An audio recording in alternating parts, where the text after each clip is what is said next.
Pela Rádio Rio de Janeiro, iniciamos Nos Caminhos de Jesus, a visão espírita sobre a vida e ensinos do guia e modelo da humanidade.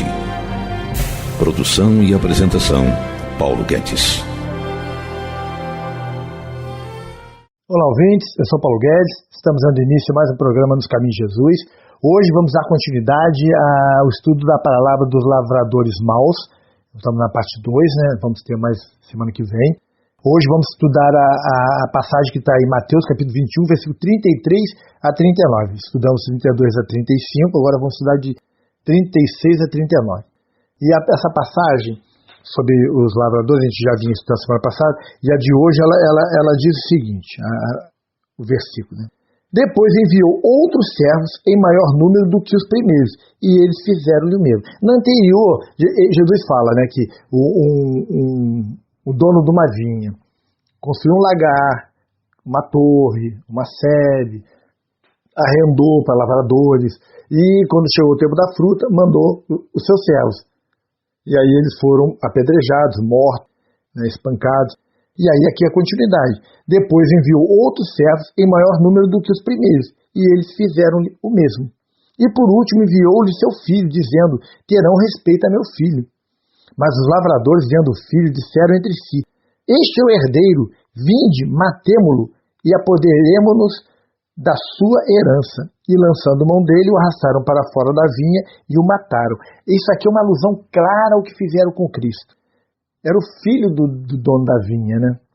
Se apoderaram de Jesus, iriam fazer. Jesus estava fazendo aqui uma profecia, né? Se apoderaram dele, levaram para fora. Jesus é crucificado fora dos muros de Jerusalém e o mataram, crucificaram. É muito interessante como Jesus já estava dizendo para os próprios judeus que ele sabia que eles estavam planejando matá-lo. É muito bacana a gente ver o conhecimento de Jesus sobre tudo, né? Vamos lá. E aí, assim, enviou, né? Ele enviou mais novos servos. Platão declarou que a pior coisa que pode suceder a um homem, gente, é que suas más ações não sejam descobertas e eles não sejam punidos por causa delas. Interessante nessa visão de Platão, né? Assim também, a nação de Israel praticava muitas iniquidades, gente, mas muitas, conforme as acusações dos profetas que lhe foram enviados. Mas os israelitas pareciam, né, presos à noção de que nenhum castigo lhe sobreviria. Como se Deus não existisse, não estavam nem aí. Essa atitude só causou a pior da situação espiritual, a piora, né? E a desintegração do caráter da nação de Israel.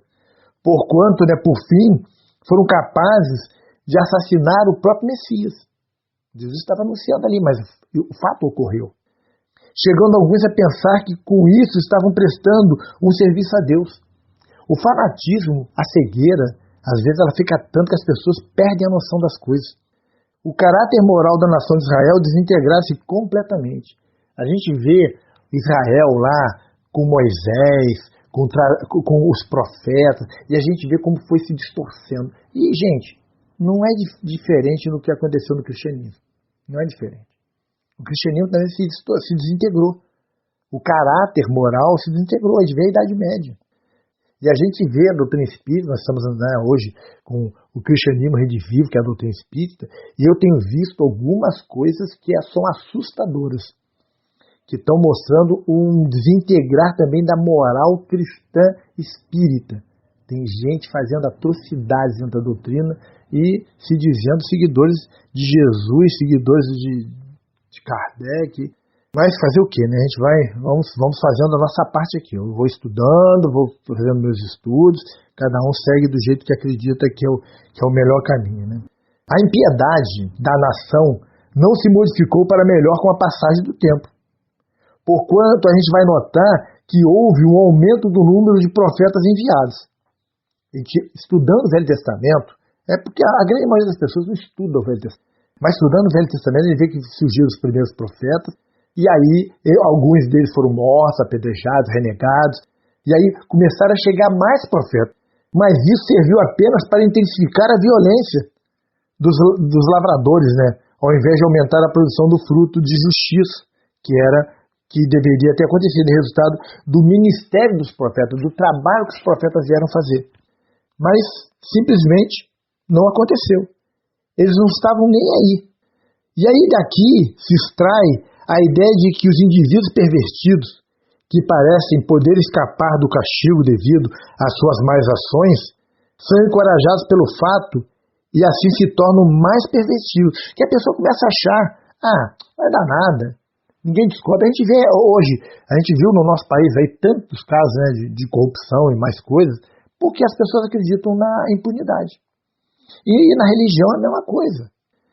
Lá no tempo de Jesus, eles estavam convictos que a impunidade seria o prato do dia, né? Seria nada de punição.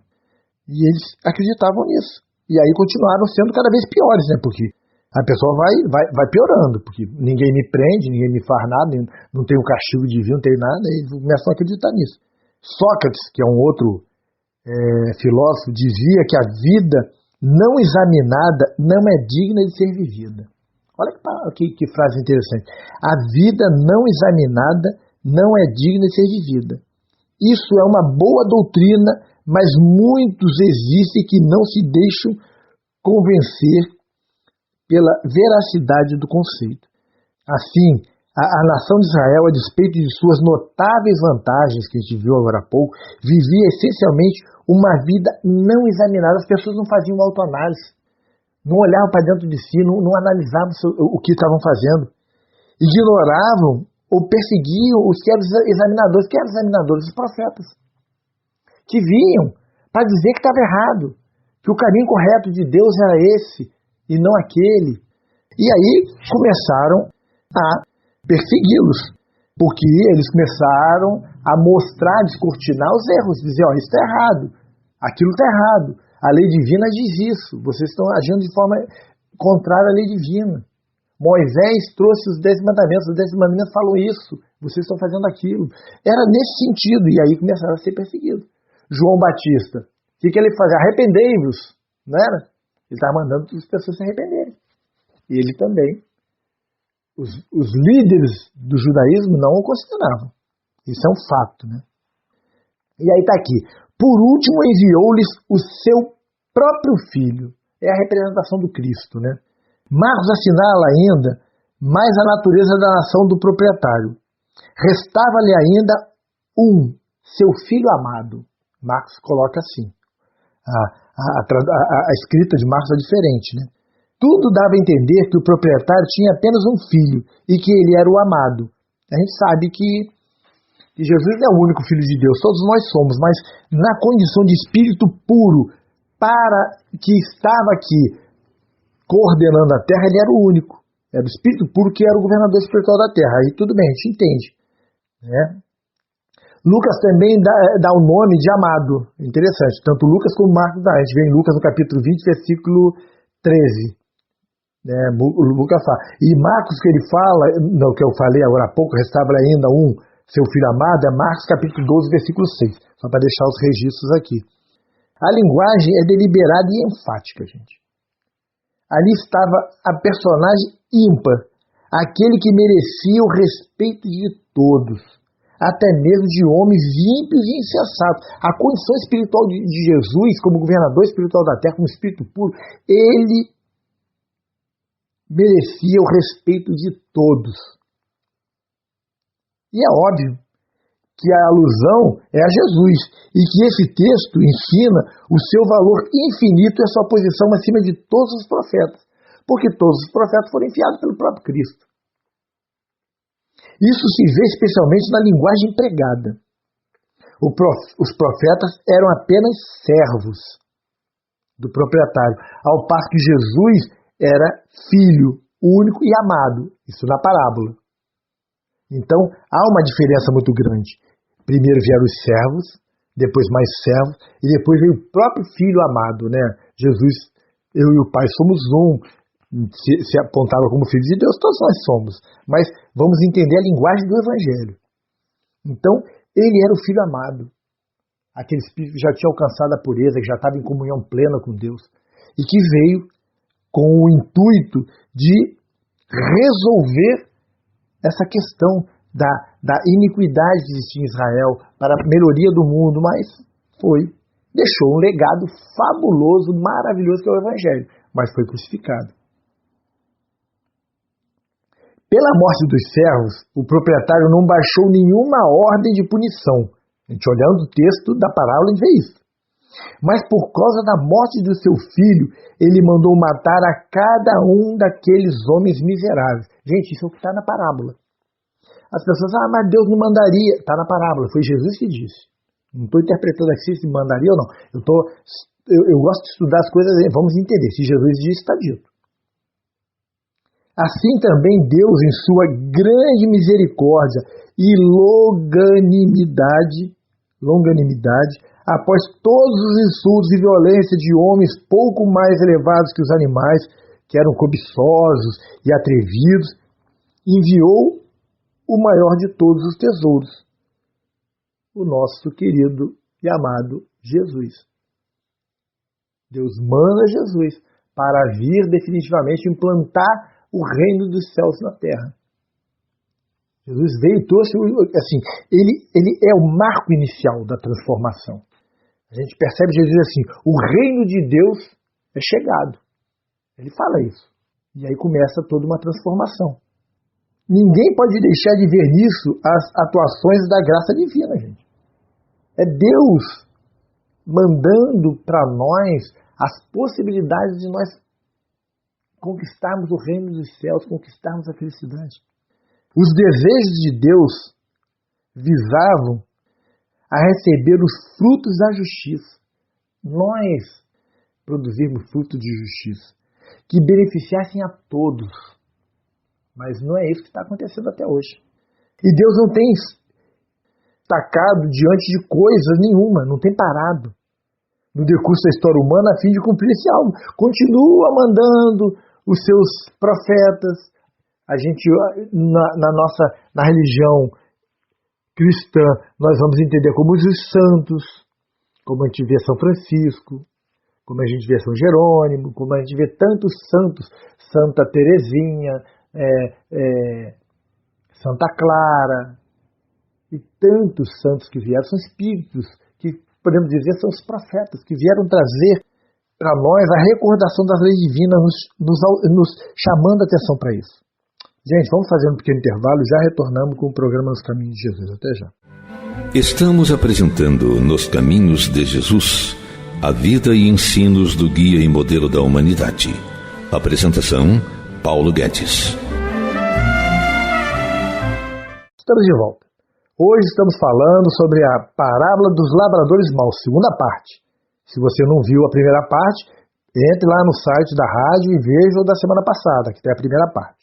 A segunda parte diz o seguinte: depois enviou outros servos, em maior número do que os primeiros, e eles fizeram-lhe o mesmo. E por último enviou-lhe seu filho, dizendo: terão respeito a meu filho. Mas os lavradores, vendo o filho, disseram entre si: este é o herdeiro, vinde, matemo-lo, e apoderemo-lo da sua herança. E lançando mão dele, o arrastaram para fora da vinha e o mataram. O herdeiro era o responsável pela terra, né? E que foi devidamente crucificado. Então estamos aqui estudando, vamos tentar deixar bem claro essa passagem para que todos possam entender, né? A expressão "a meu filho respeitarão" tinha o desígnio de ensinar como era grave a culpa quase inconcebível de não terem acolhido reverentemente o Filho do Homem. Terem acolhido o Messias, acolhido Jesus, né? E tem um pensador, que é o Boutrique, que ele fala o seguinte: Jesus talvez tenha falado abertamente sobre isso, mas seja como for, expressou essa verdade por meio de sua vida, morte e ressurreição. A igreja talvez tenha feito acréscimos ao depósito original da história. E que importa, né, se modificou alguma coisinha ou outra. Neste último caso, Jesus continua falando para todos nós, né, e por meio dos tempos religiosos, e para os tempos e através dos tempos religiosos cristãos, continua falando.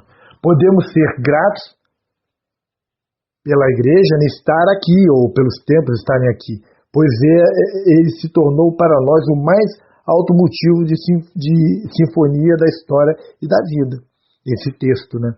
Algumas pessoas falam, porque o texto foi modificadinho, não sei o quê, mas, gente, assim, se não perdeu o sentido, é um texto muito bonito, que chama muita atenção para nós. E nós temos que ter muito cuidado, para que também nós não condenemos o Cristo, para que nós também não condenemos os profetas, para que nós também não nos apoderemos do que achamos ser pessoas que são iníquas, e na verdade são os mensageiros de Deus, como muitas vezes falavam que a doutrina espírita era uma religião que vinha do diabo.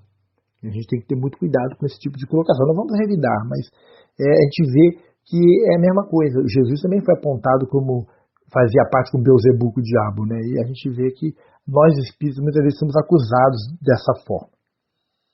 O seu poder de perdoar, gente, a inevitabilidade de seus ensinos, o constrangimento inescapável de sua morte e sua permanência na conquista da morte revelam a todos nós, né, como o Messias e herdeiro dos séculos.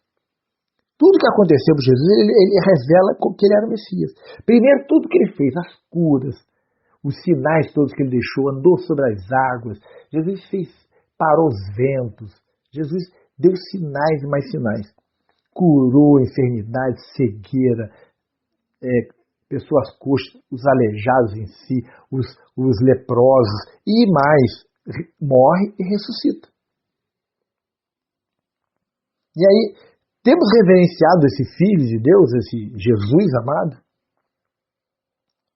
A comunidade cristã também deve viver sob o temor do juízo, gente. Porque a gente pode também estar cometendo os mesmos erros dos judeus. Suponhamos que na hora de haver a transição definitiva de mundo expiação e próprio regenerado, vamos imaginar assim, um juízo, né, começasse pelos religiosos, por quem está dentro dos templos religiosos. E aí a própria consciência do fracasso de Israel pode cegar-nos com o nosso desvio rebelde. Porque a gente está vendo aqui que Israel, a gente vê a Idade Média, que o cristianismo também se desviou, e a gente pode ficar cego achando que somos melhores e incorrermos em erros iguais ou piores até. E aí está lá, respeitarão, né, gente? O verbo significa literalmente voltar-se para, ou seja, dar ouvido e respeitar. O verbo que a gente encontra lá em grego significa isso. Esse versículo, de modo geral, dá uma resposta bem direta à indagação que há no versículo 23. Com que autoridade fazes essas coisas? Lá no versículo 23, eles perguntam a Jesus. E a Jesus está dizendo aqui. E que quem te deu essa autoridade, eles perguntam, né? Com que autoridade quem te deu? Jesus está mostrando que ele é o Filho de Deus, né? Na visão da época, ele é o Filho do homem, ele é o governador da terra, ele é o Messias. Os servos de Deus não haviam sido respeitados, os profetas, né? Mas neste caso, podemos supor, né, que as autoridades religiosas não reconheceram a autoridade deles e nem aceitaram suas credenciais. Ou que, de outro modo, tenham agido de maneira imprudente, embora escusável. No caso do filho, a quem deveriam ter reconhecido como filho, né, como herdeiro de tudo, como Messias, não tinham desculpa a apresentar por sua ignorância. Porque, gente, os sinais de Jesus eram suficientes para comprovar a qualidade dele como Messias. O não acreditar nele como Messias foi por orgulho mesmo, foi por maldade. Porque, gente, você vê uma pessoa fazer o que Jesus fez e não acreditar nele é complicado.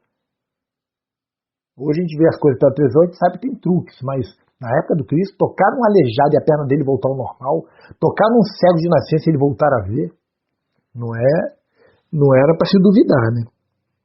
E aí, este é o herdeiro, né? A verdade é que o reconheceram, mas tornaram-se mais gananciosos e violentos do que nunca, porquanto em sua mente pervertida calcularam ser grandemente beneficiados com a sua morte, sabendo que ele era o herdeiro e pensando totalmente que, dessa maneira, a herança passaria à mão deles. Porque quando Jesus fala aqui, que na parábola que os lavradores falam assim, esse é o herdeiro. Então Jesus está dizendo que os judeus reconheceram que ele era o herdeiro, que ele era o Messias, mas que preferiram matá-lo porque estava trazendo incômodo. Eles queriam continuar com aquela vidinha deles com poder temporal, eles queriam aquilo. E aí observe, o ouvinte, a loucura e a estupidez sem nome de homens que gradualmente têm arruinado o próprio caráter moral. Reconheceram Jesus, sabiam pelos sinais que Jesus era o Messias. Mas o orgulho, a ganância, impediram que eles se curvassem ao Cristo e preferiram aniquilá-lo. E é isso que a gente vê como...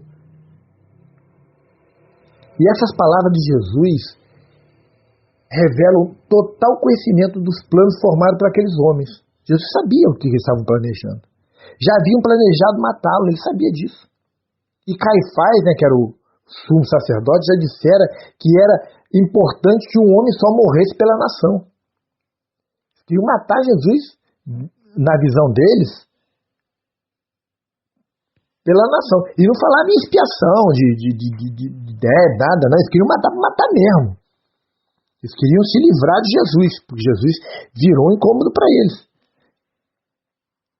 E a gente tem visto quantas pessoas tentam matar o Cristo diariamente, né? Tentando acabar com o cristianismo, acabar com tantas coisas, né? O ataque ao cristianismo está muito escancarado no mundo, gente. É absurdo. A gente tem que ter muito cuidado porque a gente não entre nesse tipo de clima, porque senão as coisas vão ficando mais e mais difíceis.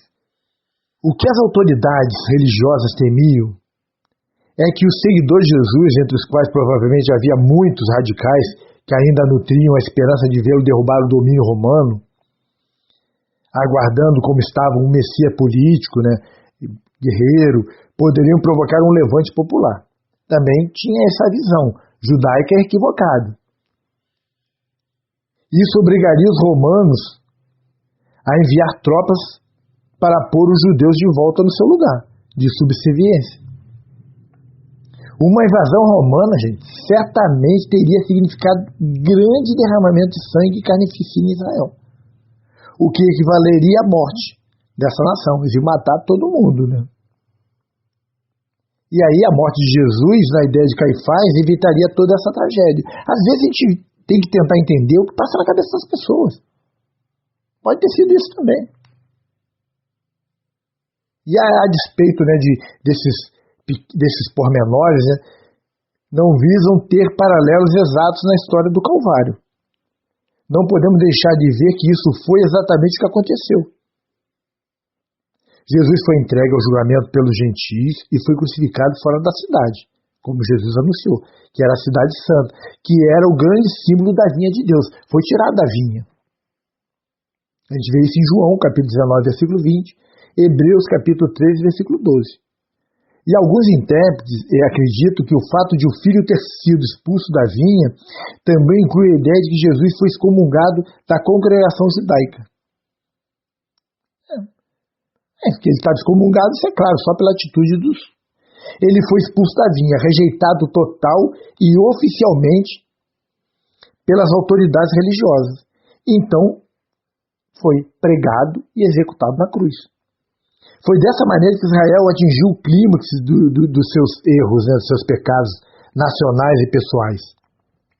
E até agora não se recuperou desses efeitos. A gente vê as dificuldades, por tudo que passou Israel, com o povo judeu tem passado. É um povo nobre, gente. Não podemos nos colocar contra, não. Um povo nobre, mas passando grandes dificuldades até hoje. A gente sabe das expiações coletivas que ocorrem. E nós temos que orar por eles. Isso é importantíssimo. Então, gente, vamos ficando por aqui. E semana que vem vamos dar continuidade, vamos alargando mais aí o conhecimento sobre essa parábola. Até lá, se Deus quiser. A Rádio Rio de Janeiro apresentou Nos Caminhos de Jesus, a visão espírita sobre o guia e modelo da humanidade. Produção e apresentação, Paulo Guedes.